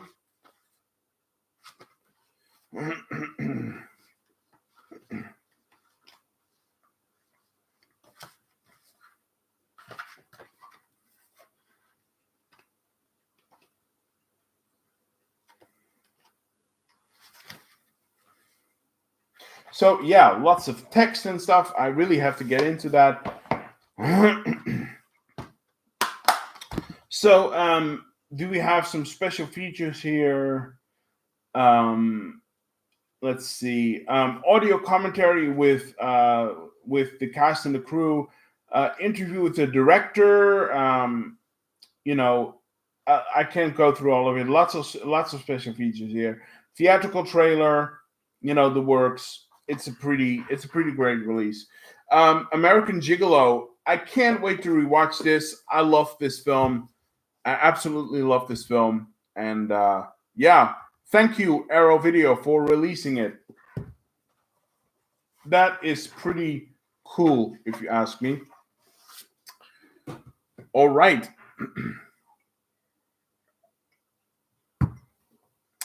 The next one I picked up. Is from Second Sight, actually. My beloved Second Sight. I love Second Sight. By the way, The Hitcher is coming. Just saying. And I pre-ordered it. I can't wait for it. It looks like a insane box set that we get for The Hitcher. But The Hitcher is coming. The Hitcher is coming. Finally. You have to wait for it, but it's worth it, I'm sure. But my beloved Second Sight, I just picked up one title here, but it's right up my alley because I love my high octane Asian Hong Kong action crime thrillers. So I picked up A Bittersweet Life. A Bittersweet Life. Look at this. This is absolutely beautiful. Absolutely fantastic. It's gorgeous. Absolutely fantastic. So this movie is directed by Kim Ji-woon. I'm unfamiliar with his work, but it sounds very intriguing. Again, very sturdy box. So where do I start? Of course, we have the discs right here. You have the 4K and you have the Blu-ray. So that's that. Then we have some art cards as well. Again, just see if I can show any of this. I probably can. Yeah. So this is the one on the box.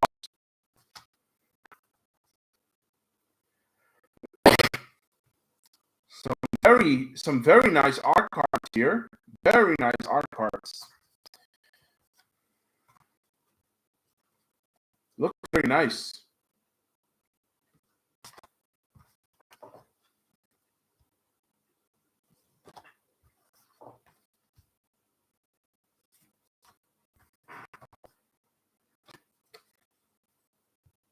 There we go.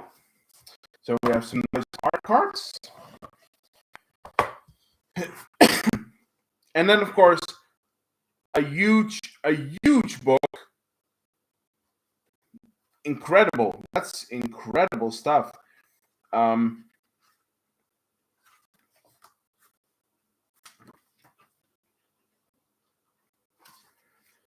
Excuse me.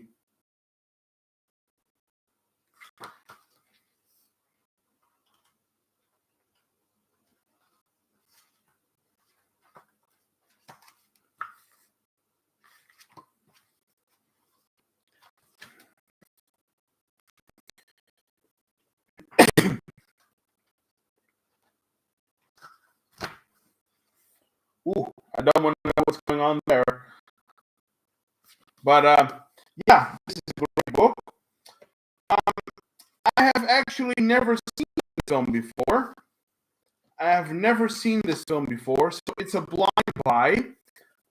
But I figured, I love my high octane Asian action thrillers, like Naruto and stuff. So I figured this probably, I'm sure I'm gonna love this one, and I can watch it. So great release from Second Side. All right. I only have two left. Almost there. We're almost there. I only have two left right there. So let's see. Did I miss any chats here? TV Nash is saying, thanks for the tips, buddy. Oh, yeah, sure. You're welcome. Yeah, I feel better just being honest about the film, giving you some actual information. I'd rather do it that way than if you're going to buy it and you end up being disappointed or you didn't like it or whatever. That's kind of a bummer. So I'd rather give it to you like this. And up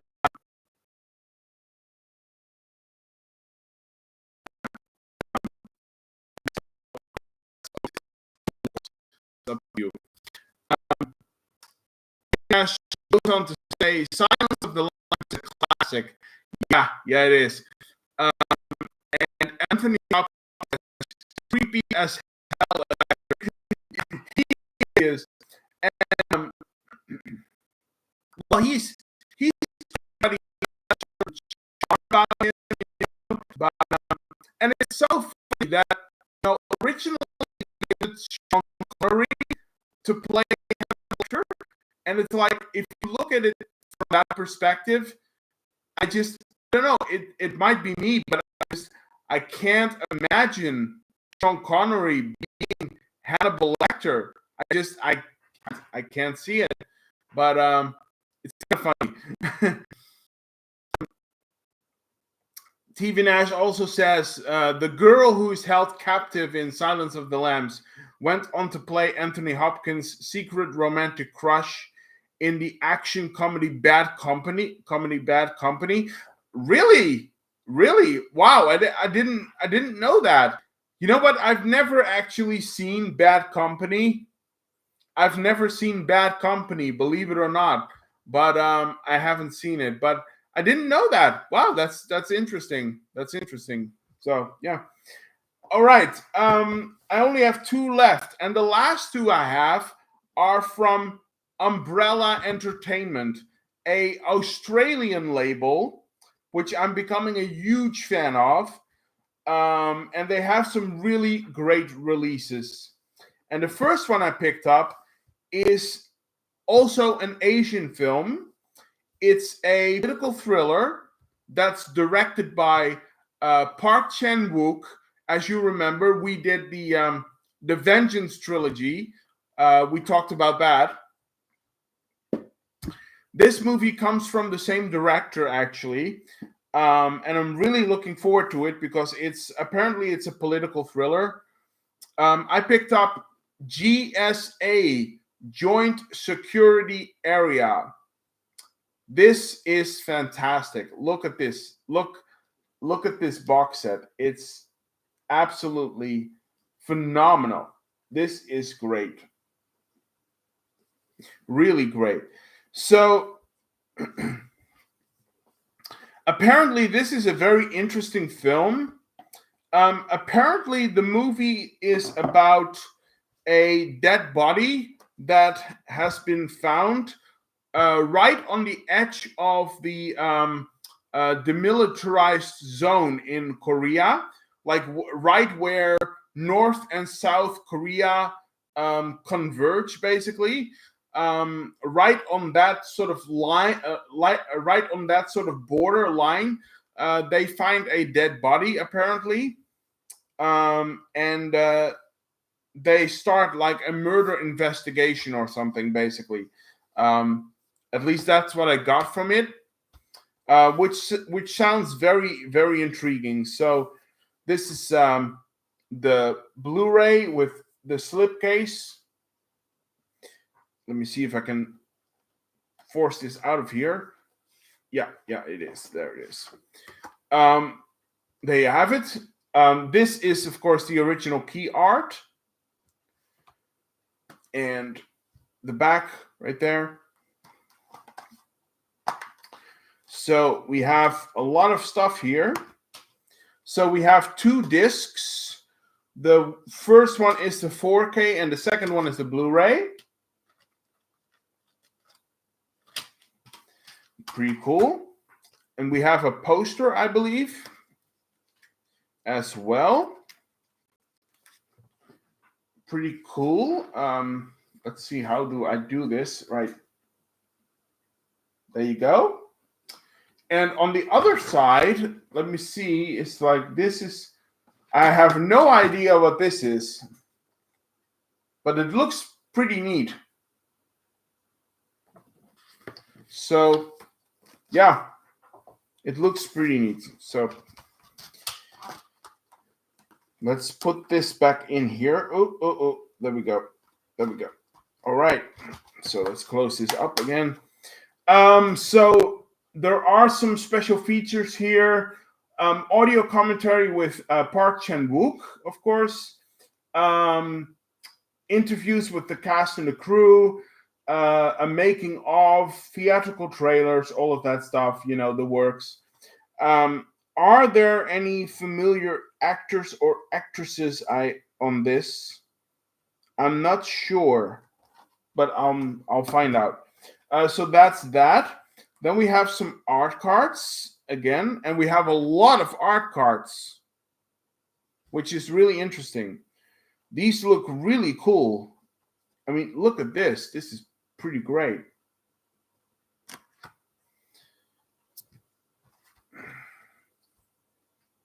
I think I remember her from something, but I don't know what. I have to figure that out. I remember her from something. I don't know, but it's pretty cool. Really great pictures, just really great.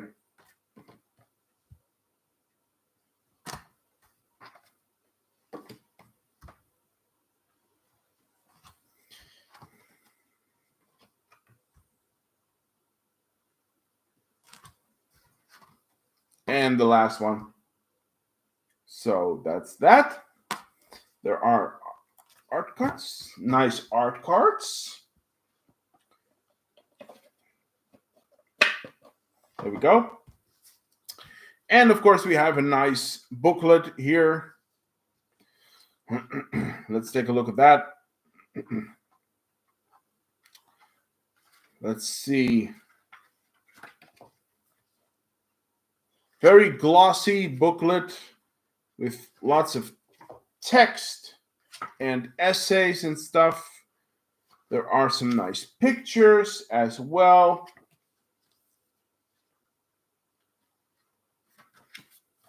Looks really cool. So, yeah, this looks like a fantastic release. And apparently, hold on, let me just try to put this back in the slipcase. And apparently, this is Park Chan-wook's best film. So I can't wait to check this out because,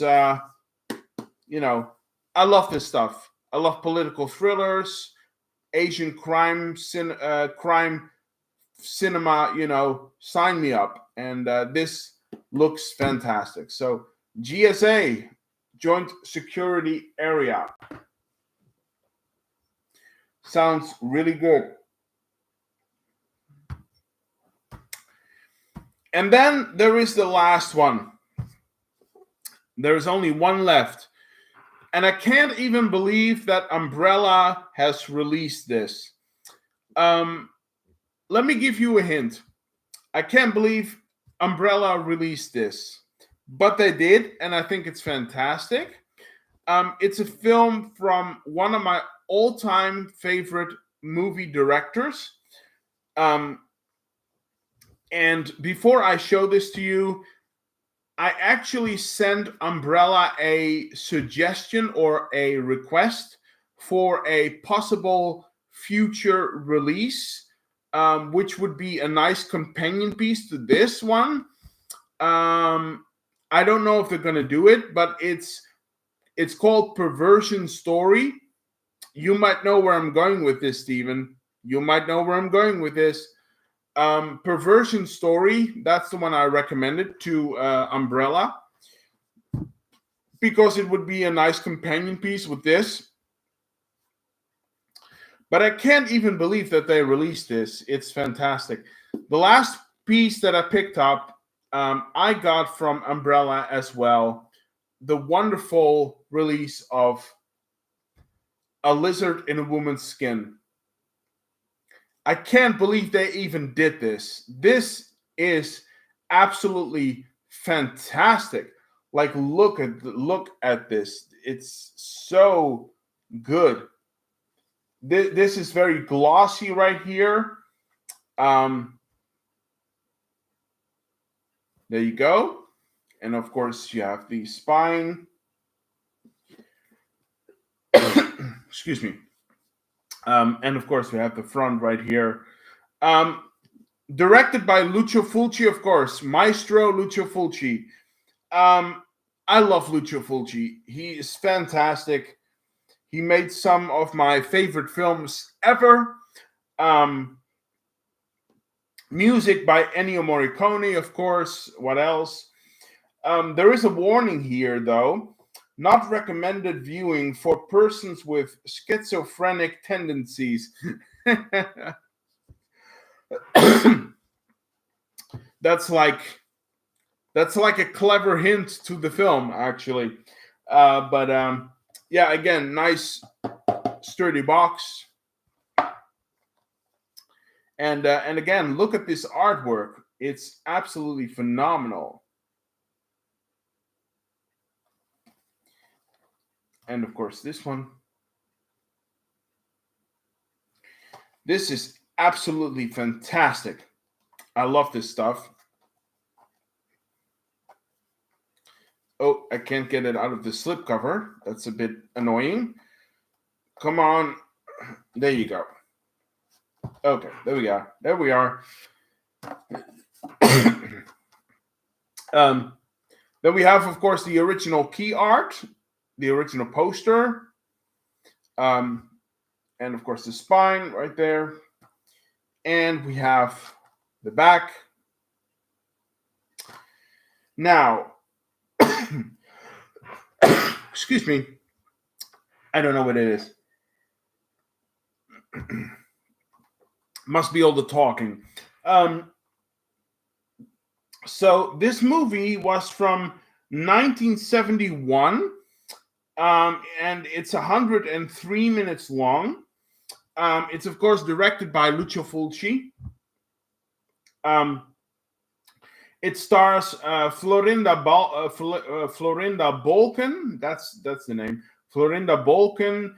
Anita Steinberg is in this, of course. The wonderful Anita Steinberg. Stanley Baker is in this. Score by Ennio Morricone. Yeah, what can you say about it? It's this is a wonderful release. Then, of course, this is the Blu-ray, and there is some artwork on the inside, although I'm not sure what it is. It's reversible artwork, looks like. I haven't looked at that, but okay. And of course, it's a Blu-ray. Then there is a poster, it appears to be. Let's take a look at that.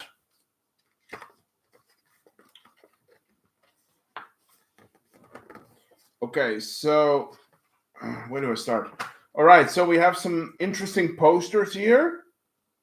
I think this is like alternate artwork for the original poster. Oh, we also have Jean Sorel in this film. We have Jean Sorel as well, of course, in this film. So a poster. And then, of course, there are art cards. Let's take a look at those. I have to go into this. I have to get into this. It sounds very. The devout followers of the Colchi Covenant pledge, and then sign here in blood. I have to read this. I'm very curious now. I have to read this. I'm very curious. Anyway, this is so funny. Kind of like a sort of a postcard thing. It's pretty cool. Oh, now we go into the actual art cards.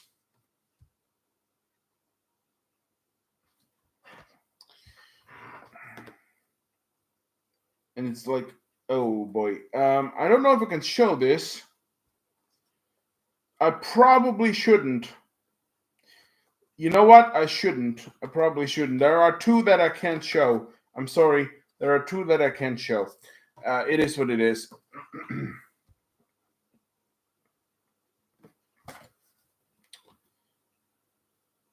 There is another one I can show.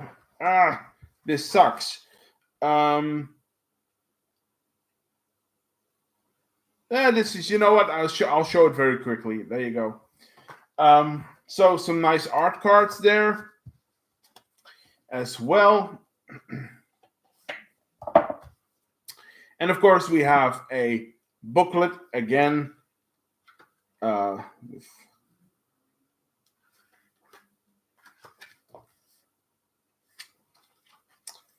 a nice glossy sort of booklet.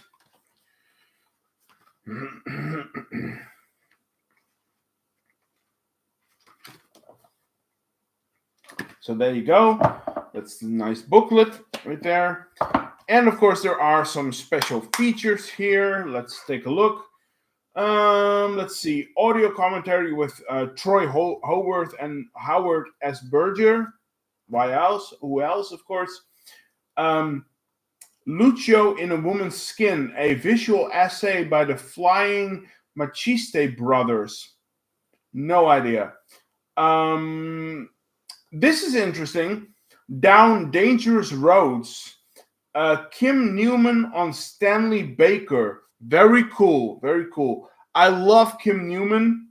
I love his takes on movies in general. That's fantastic. Let's see. A documentary on the film. When Worlds Collide. Stephen Thrower on Lizard in a Woman's Skin. Very cool. Stephen Thrower is fantastic. His knowledge of films and Lucio Fulci. I have his book. Absolutely fantastic. Let's see. An interview with actor Tony Adams. I don't know who that is, but okay. Theatrical trailer, all of that stuff. Yeah. 103 minutes long. I don't know if I mentioned that, but yeah. So, A Lizard in a Woman's Skin. I can't believe they even released this. That's pretty cool, actually. That's pretty cool.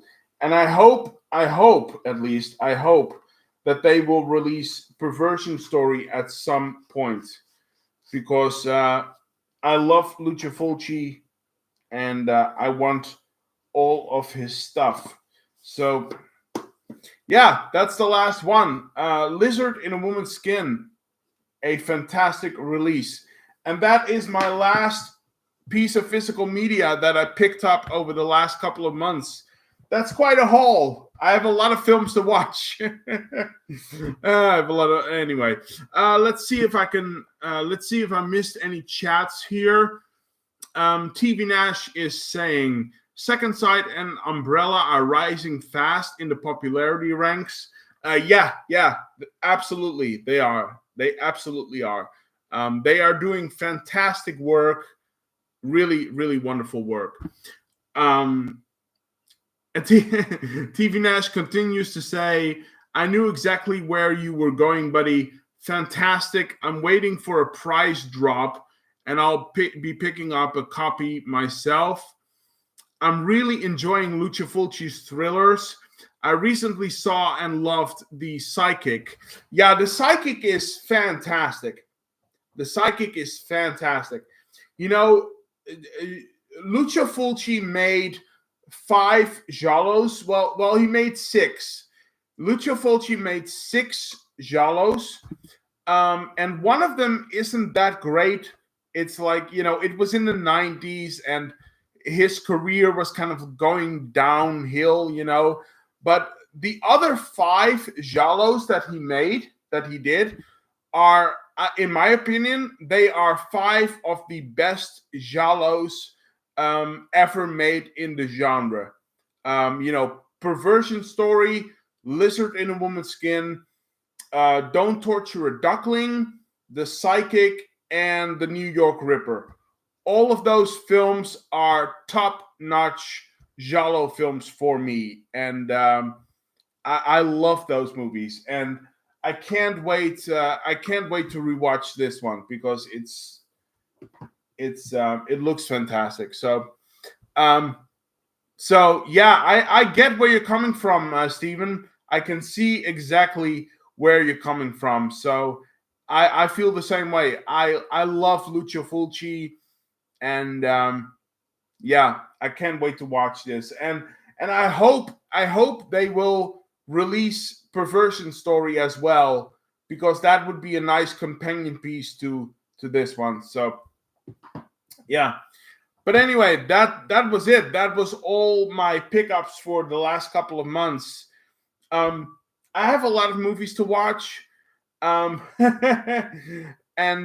you know what? I've been talking for 2 hours now. I think I'm gonna close off this stream. I think that was it for today. I'm gonna close off my stream because my throat is getting worked up a little bit, and I've talked for a while, and I'm just gonna go and watch some movies tonight. So I'm just gonna relax and watch movies. So anyway, thank you all for watching. The people who were here to watch, thank you all very much for tuning in and watching this with me, and doing this with me. Stephen TV Nash, thank you for chipping in and leaving all those comments and questions and all of that. It's always great to talk to you, of course, as always. I don't know. I hope I don't know how far away my package is that you were supposed to send me. Not that I'm like bragging or something, but I'm just wondering where the package is, or do you still have to send it or whatever? I don't know. It's fine. It's I'm sure it's coming at some point.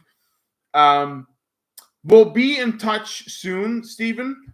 We'll be in touch soon because I have a idea actually for our next stream. So we'll work it out and we'll talk about it, I'm sure. What else? I think I'm caught up with everything. I think. Yeah. So as usual, thank you all for watching, leaving comments, chipping in, or just dropping in, whatever, anything like that. Thank you all for watching. I'll be back with more videos as soon as possible. I promise you. I have some really cool things coming up. in the next couple of weeks. So be sure to stay tuned for that. But again, thank you all for watching. I'll see you guys as soon as possible with new videos. Stay safe and healthy as always. Have a good weekend, and I'll see and talk to you guys very soon. And Stephen, TV Nash, we are chatting very soon because I want to go over that idea with you for my for the next stream that we are going to do at some point. So we'll talk. And the rest of you, I will see and talk to you later. Bye, everyone. See ya. Have a good weekend. Bye-bye. See y'all.